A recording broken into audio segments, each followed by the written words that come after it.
Hi, Cloverleaf third graders, and this is our inquiry into the point of view.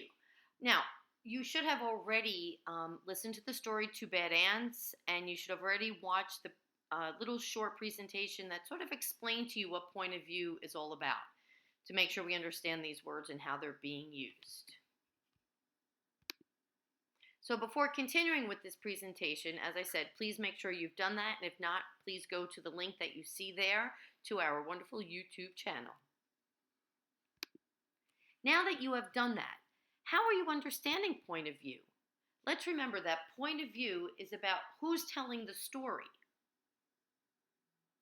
And how do we know that? So, for example, in the Two Bad Ants, there was a narrator telling that story, right? Which means it's third person point of view. And one of the indicators and clues that tells our brains that is we use pronouns such as they.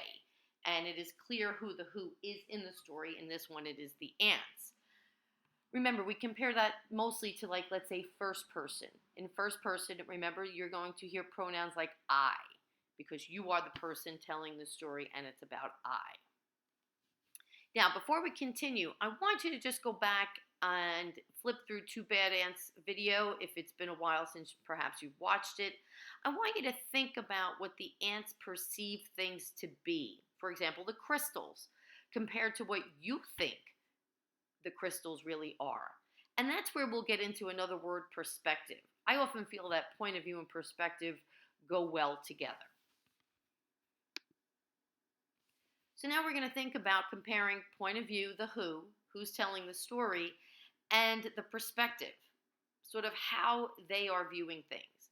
So I had given you an example. I said, why don't we think about the crystals? So if you wanted to grab a paper and pencil, and you can create a T-chart like you see on the screen. And you can have on one side ants, and we're going to think about from their perspective and the human perspective. So on the ant side, we're going to put crystals, because that is their perspective. Okay, so they believe that what they're seeing, those white things are crystals. But as humans, what's our perspective? Okay, we are looking at as, that's right, if you said sugar, you are correct. Okay, let's list another one on the ant side. We have the boiling brown lake. Now you can imagine to a little ant, that absolutely looks like a big boiling lake, doesn't it? But now let's think about us humans. We know that that big boiling brown lake is what? Let's pause for a minute. Think about what you know it to be based on the illustrations in the story and from your human perspective. That's right. It's a cup of hot coffee.